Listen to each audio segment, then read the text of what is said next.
Hey guys, welcome back. We're back here at SeaWorld for part 2 of our Seven Seas Food Festival adventure. We actually just rode, Pipeline. yeah, the surf coaster. That was a lot of fun. And there it is behind us. We just rode that for the first time. We thought it was really good, pretty smooth. That was scary. Yeah, I don't think Mars likes the seats. If you didn't know, the seats kind of go up and down on certain points of the ride. And then it shoots you off. Yeah, it kind of gives you that zero G feel, but I thought it was fun. But we got some food, so we'll show you, and then we'll dig in. We go to the Brazilian market first, which is on the east side of the park, so we're kind of going around counterclockwise. Here's a look at the menu.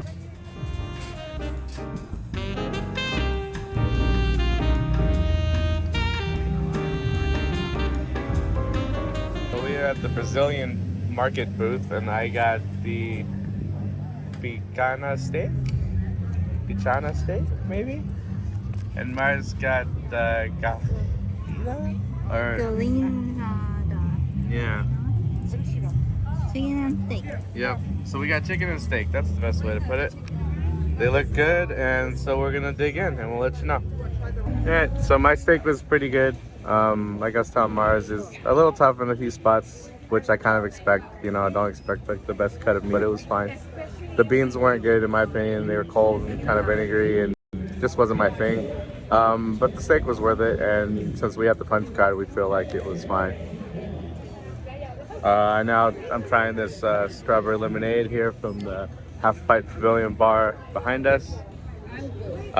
We get kind of a smaller size using the punch card, but at least it's included, and so we feel like we've already paid for it. So I'm sure it's fine.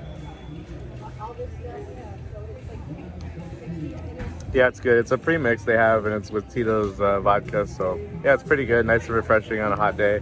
It's supposed to be definitely in the 80s today. I don't know that we're gonna touch 90, but it's hot.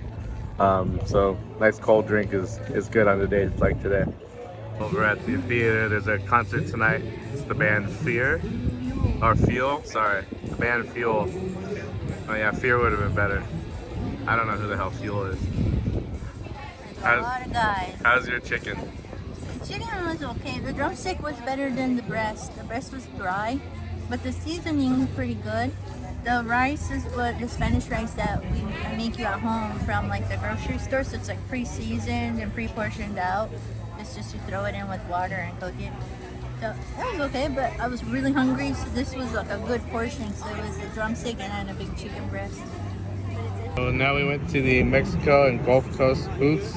Mexico, we got the sweet corn and this dulce leche cake thing. And then we got the hurricanes from the Gulf Coast booth.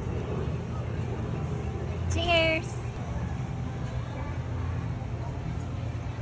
Oh, that's strong. Yeah? Pretty good though. Okay. We're right next to the beer garden, about to go into Sesame Street Land just for whereabouts, and then here are the two booths. Alright, so here's this cake. What it looks like inside. Now I will take a bite. It's good. I've had this before where it kind of tastes soggy. This one's nice. It's creamy and you can taste the milk, but it's not, like I said, it's not on the soggy side. So it's pretty good. And for the cost and the size of it compared to some of the other stuff, I think it's a pretty good deal. And good mixture of frosting and cake in here. Mars in her sweet corn, she's saying it's a little salty and a lot of cilantro in the sauce. It's like a cilantro crema. Yeah, which I like cilantro, but then she's saying it's like a lot. Salt on top of it, and that's kind of what gives you that weird punch in your mouth. Maybe they overdid it.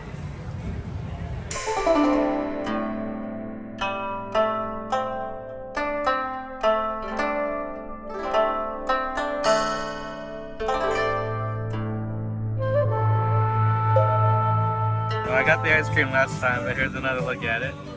It looks better this time. Yeah, it looks really good, and being so hot today, it's gonna taste good, and I'm sure the dumplings will be good, but I'm gonna chow down on these, and I'll let you know.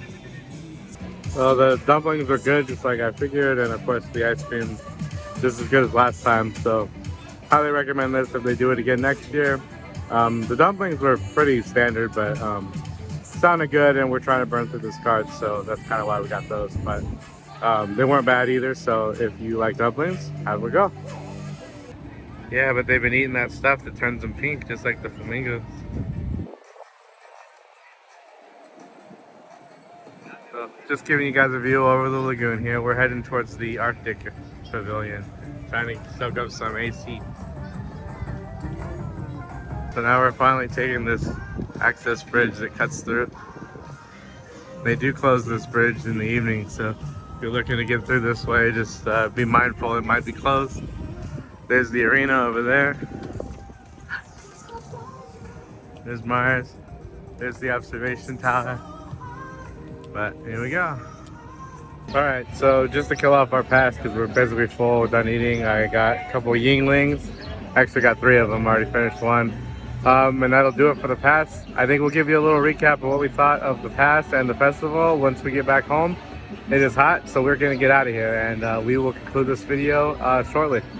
Alright, so back at home, filming this actually a couple weeks later, but I'll review on the pass and the festival for the SeaWorld Seven Seas Food Fest. So I thought it was pretty good. My comparisons, of course, are going to be events at Disney World or Disney California, like the Food and Wine Festival or Festival of the Arts, or even the holiday time where you can visit multiple booths, try different types of food, and in this case also prepay a flat rate for the punch card and then go around using all of your different items. So I thought it was pretty good. First of all, the punch card makes it easy to use, right? So Mars pre-purchased it, I believe, online. The lanyard came in 2 different types. You could buy a 15 item lanyard for, I think it was $85, and you could purchase a 10 item lanyard for $70. Now, because she's like a premium pass holder or whatever, like platinum pass holder or something like that, she actually got three extras. So ours had a total of 18 on it, is the way we did it. And yeah, I think she paid the same price and just got the 3 bonus ones. But that brings it down to just under $5 per item. So that's pretty good, since I think most of the items were at least that and up. So we probably got a pretty good deal this way, in my opinion. So if you are a pass holder, that's a perk. And even if you're not, if you do buy the 15 item one for the 85, that's $5 per. So that's still a really good deal. And we went to one of the booths, actually, the food booths. They had a notation on it that you could also pick up your food card. So she just showed that she had paid, I think on her phone, and they scanned it, gave her little card. And the way it works is, as you go up, instead of paying each time, you scan, and then on the receipt they give you, it tells you how many scans you have left. As you saw, I noted for the drinks, specifically the alcohol ones, you can use them at certain booths, but they are going to give you a smaller size. So just something to be aware of. As I said in the video, I still thought that was a good deal. I don't have a problem with that. The whole point for us is to try different things, right? To go around and try a bunch. Now, sure, if I liked it or whatever, I could have another one. Or I suppose if you just knew you're going to like it or whatever, go ahead. Don't use your punch card and save that for more food options. But again, we thought this was a good deal. Point being, you should know you can use it for both. That's really the key takeaway here. As far as the food goes, I thought it was good. Look, I think all of these festivals are kind of stepping up their game, and they sort of have to, right? That's the beauty of the free market and capitalism is, listen, if the guys across the street over at Disney are doing theirs and their food tastes pretty good, you want to compete, you want to get customers in your park, you're going to have to throw a food festival, and you're going to have comparable food, right? You have to have something equal or better. And yeah, and I think that's a really great thing. And I know Universal does stuff too for like Halloween Horror Nights and Mardi Gras and other things. So I think it's great. And I think the real winners here are the guests. I mean, you're most likely going to the parks anyway. whether you're an annual pass holder, you're an employee who gets in for free or whatever, or you're coming here on vacation. There's a good chance that when you come, because there are so many festivals, that there's going to be one going on. And again, I think that benefits the guests. It just gives you that many more options of things to eat. We all know, I'm a pretty simple person. I don't like a lot of crazy foods.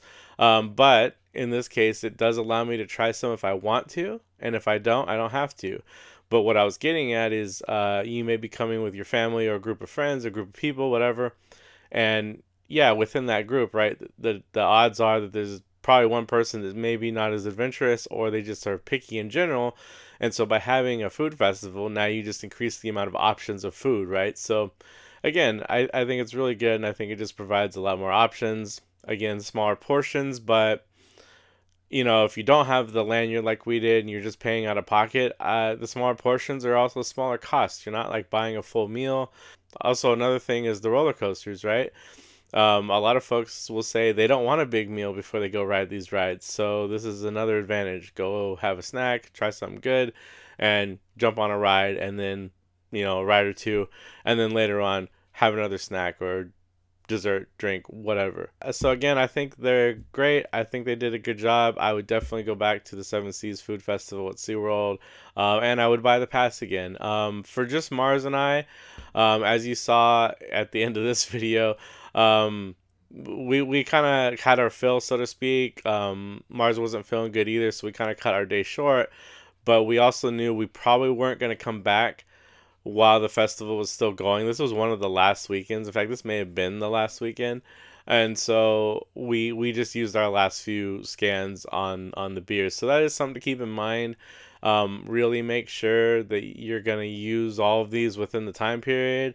And if you're going to spread it out like we did, make sure it's appropriate, right? Like for us, maybe we should have actually done three visits and just done a little less each time, and then whatever. So anyway, live and learn, and it's going to be different for everyone, and it may be different for us next year, right? Maybe we both buy the lanyard next year, and for whatever reason, we stay all day there, and we use the whole lanyard in one day.